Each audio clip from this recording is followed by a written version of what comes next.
Video. I've been contemplating now for quite a while about getting myself a different type of barbecue. Now, I'm not interested in smoke. I'm not interested in cooking ribs or briskets or any of that sort of stuff.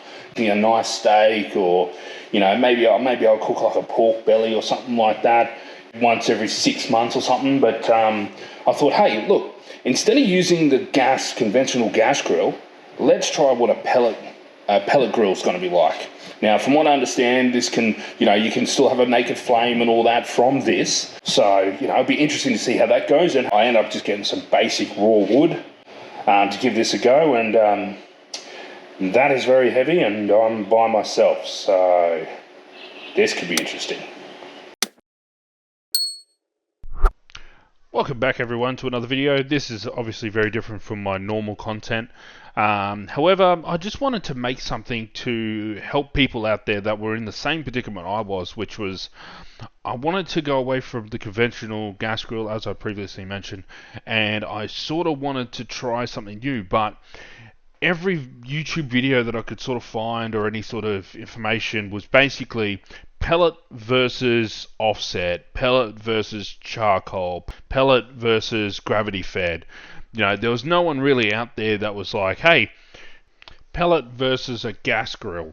And that's what I want to try and show today with this video. I hope it helps you. If it helps you, don't forget to hit that like button, because it really does, help that YouTube algorithm.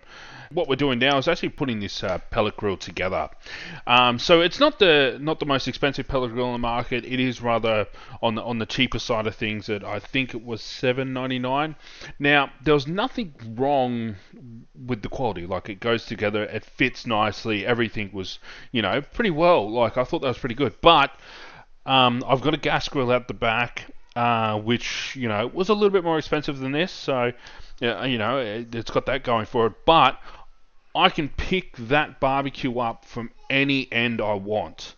With this pellet grill, I can't do that. So that sort of gives you a bit of an idea on my opinion about the pellet grill in terms of its build quality.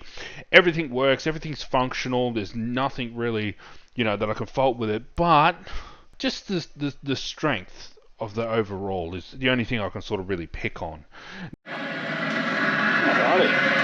So we're back, we've got it all together, ready to go. I'm just doing a bit of a burn off at the moment. That fire is literally raging in there.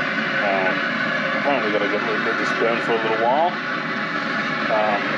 I'm not sure if it matters, but I checked the level on this and I'm slightly falling on this side, which means if the pellets are coming from there, it should go through.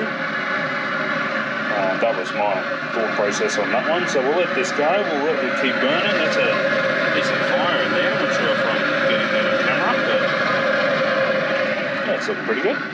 Back now, and I'm just going to turn this down. Now what I would like, so this top temperature is the one, can I get that view? There we go, 170, 150, 70, 150.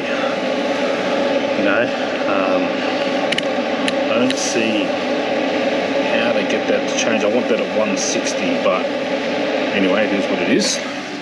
Alright, let's just have a quick little peek here. Ooh. So, a lot of time has passed. I'm still cooking away, which is, you get that impression when you watch other people's videos and all that. But I don't know if it's going to focus in here, but I'm at 89 on it. My target temp's at 95, sorry. The external temperature, or ambient temperature, is about 170. Right, but it's interesting, down here on this, it's saying it's nearly 200. I've got the cook set it up at 205, but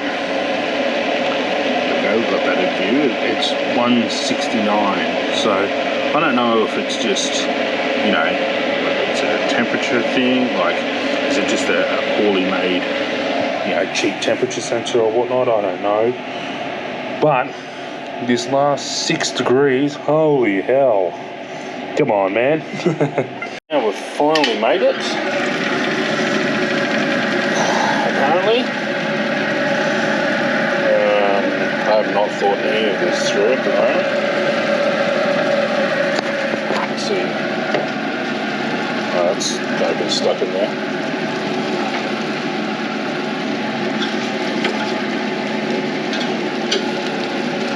that at all. Let's see. I've come unprepared.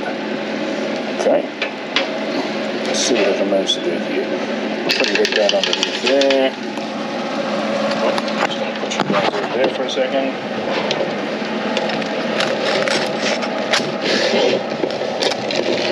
There we go.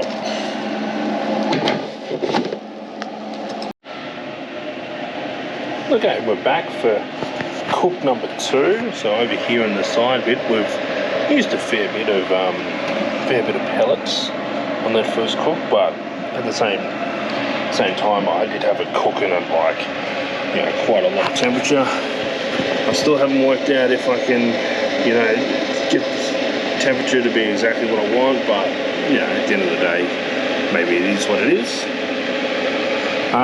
So anyway, the pork went quite well, considering. Could have been way worse. But it was actually really good. The crackling was good. So I've got some chicken. So I'm going to do some chicken. So I've done some chicken on that one before. It took about 45 minutes to cook, and I had it at about 120. But I couldn't get the skin nice. So I'm going to throw this in probably at 175 in temp. Leave it on for about, 10 minutes, and then I'll drop it down to about 110, I think 120, and just let it cook from there. So we'll see how well we go, but I'll check back in with you shortly. Alrighty, so I just put the chicken in at 170. Ultimately it cooked at 120. I'm not sure if you can see it. I'll try and get the camera around. The probe saying 15 degrees is the meat temperature. It's just the chicken. So I'll just show you how I'm cooking in this. Is I've got it up in the top rack. In that bottom rack, I've got that basically like a drip tag, nearly, with a bit of water in it, just to try and keep it a bit moist in there. So we'll see how we go. Just back for another little cook. So basically, I think where we left off before was the chicken. So I cooked the chicken before. That was the best chicken ever. I haven't had chicken that good when I was cooking on the gas burner. So now, so I'm just literally going to be doing sausage. See what that's like. Nothing special, and then I'm going to do some steak. Now the plan is I'm going to season this as one.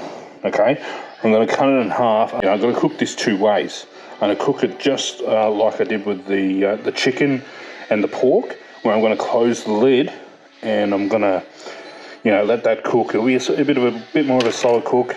I am noticing that as I'm doing little bits and pieces. And then the next cook, so I'm literally going to cook that, get that done, pull that out. I'll have a bit of sausage as well with it. So sausage and that just cooking at the same time.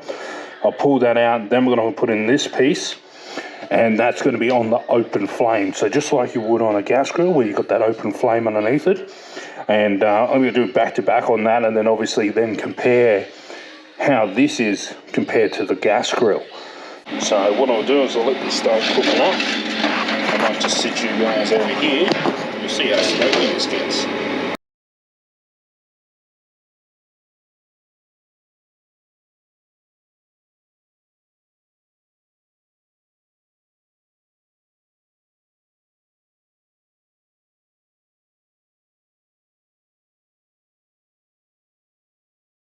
Alright, the flame is up and running. Just close that off. Put this in here.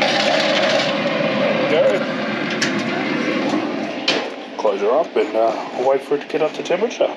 So we're about, hopefully I can get that in focus for you. We're about halfway through the cook now. It tells me the ambient temperature is about 109. This thing here tells me I'm at 145. But I think that's a little bit off. I prefer the meter than this. So what I'm going to do is I'm just going to quickly get my tongs here, open her up very quickly. that doesn't really look like being cooked at all, but anyway, let's just turn that one. We'll turn that one as well. And we'll close that down. We'll see how we go. Alright, I'll see you in 12 minutes. Welcome back. We've just got a minute to go on the actual cook, so I have not opened this. I've got no idea what it looks like. I'm literally just going to open it up, grab my tongs, throw it on the plate over there. I'm just going to trust this. I'm not sure I should, but anyway, and then that piece there, we're going to throw it straight on, open up the flame, just cook it straight as we normally would.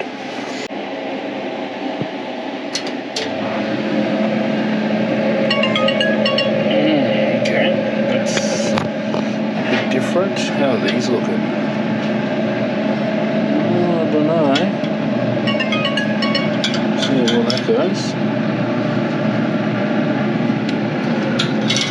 Okay. Alrighty, give me a second. I'm just going to take that out. I'm going to take that out as well. 1, 2. Okay, here we go.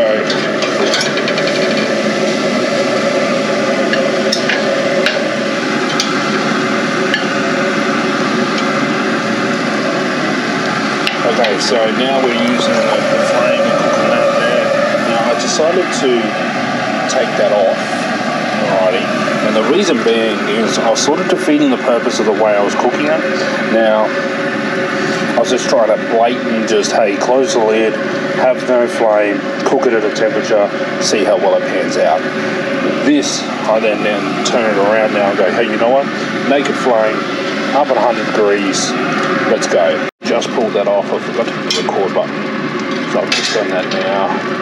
These sausages haven't really cooked too well at the moment, but anyway, that's sort of, you know, I know I haven't seen it or anything like that. It's just a very basic cook. Anyone can do that. It's literally, you know, I probably could have left that on there a bit longer, but we'll see how it goes. I mean, first time we're learning with you guys, and we'll see what the results are like in a couple of minutes. Okay, so we've just finished up the cook here. So we've got two different types. So on the one on the right is the ones cooked with a naked flame. The one on the left is essentially cooked without a flame. Now, done a bit of a taste test between these two. Unfortunately, the audio didn't really come through too well, so I'm just going to do this voiceover. So between the two, the naked flame definitely won between the two. It was able to render that fat a little bit more. Now, I understand there's ways you could sear it and all that sort of things, but this is just a straight cook, guys. Nothing special, just literally, throw it in there, set and forget, basically. But the big question is, how did this cook compared to the gas grill? My gas grill is going in the bin. It is that good. It is that easy. That is the juiciest steak I've ever eaten. I haven't even come close to any of these two steaks on my gas grill. Like, I was trying to get a nice steak. I was trying to do everything. I was seeing all the tips and tricks and all that. Couldn't do it. I literally put it on the pellet grill, first cook, did a half-ass at it, and it's still, hands down, that much better. So the gas grill is out. Pellets in. If you guys are on the fence, look, you won't regret it. Just make sure you get one that has like a naked flame, so that way, worst case scenario for you, you've still got a barbecue-like cooking.